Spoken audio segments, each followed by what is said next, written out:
Halo, kembali lagi di channelku. Kalau kalian suka, kalian bisa subscribe.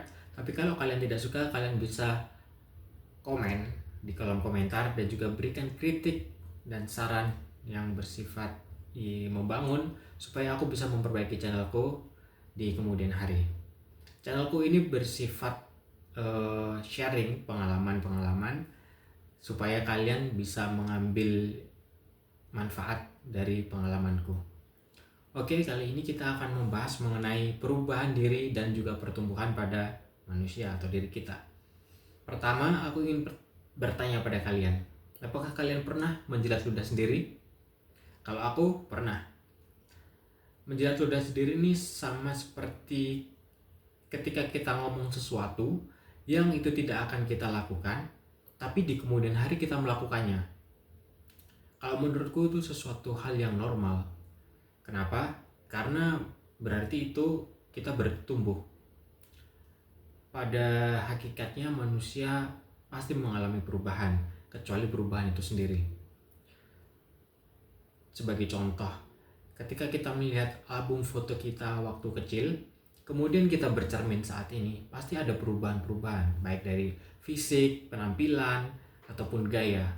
Bahkan bisa jadi pemikiran kita untuk merespon dunia pun ikut berubah.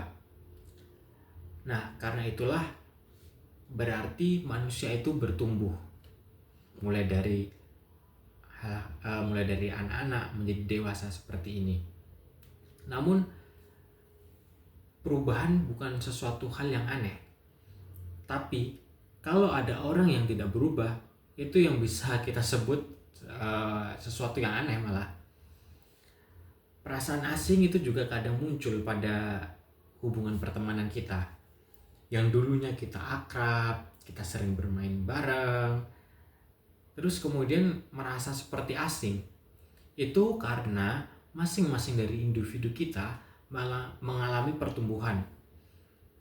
Mungkin kita sudah tidak lagi memiliki cara pandang seperti mereka yang dulu. Mulai dari pendidikan kita ataupun lingkungan kita yang baru kali ini tidak bisa disamakan dengan lingkungan kita yang lama.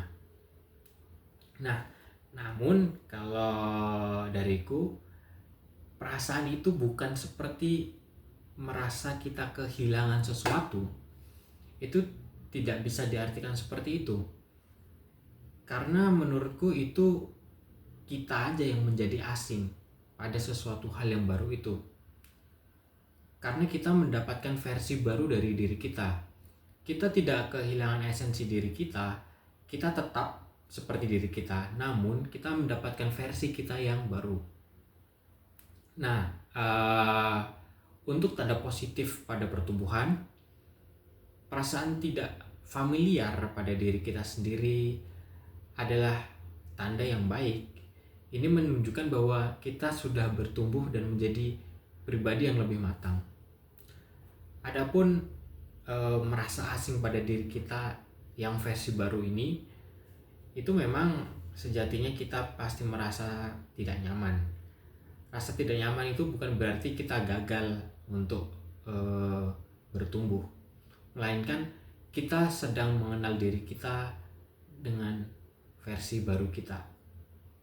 Versi baru ini mungkin bisa jadi lebih berani dari yang sebelumnya dalam mengambil keputusan ataupun bertindak, berani mengatakan tidak, dan berani membuat alasan untuk menolak. Inilah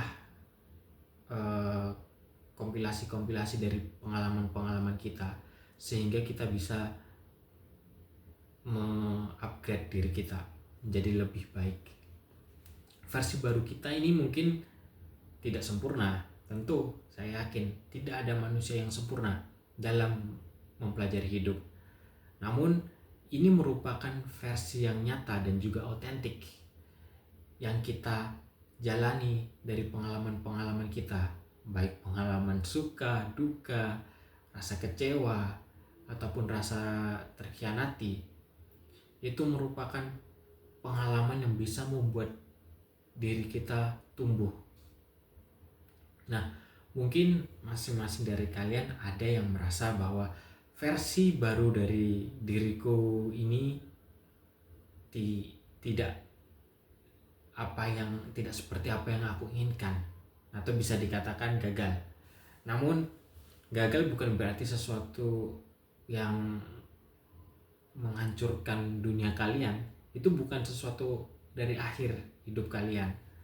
Kita selalu pasti memiliki kesempatan untuk memperbaiki diri kita. Jadi pegang teguhlah keyakinan kalian untuk terus bertumbuh menjadi pribadi yang baik, dan jangan pernah berhenti mencari pengalaman-pengalaman baru, baik itu pengalaman yang menyedihkan ataupun menyenangkan. Karena pengalaman itu tidak harus pengalaman yang menyenangkan. Bisa jadi pengalaman menyedihkan itu lebih berarti daripada pengalaman menyenangkan. Karena apa? Karena ketika kita mengalami pengalaman yang menyedihkan, disitulah kita bisa mempelajari pengalaman yang baik untuk masa depan, supaya kita tidak terulang lagi pada pengalaman yang buruk itu. Oke, itu aja menurutku. Sekian, kita akan bahas pengalaman-pengalaman punyaku untuk konten selanjutnya. Dah.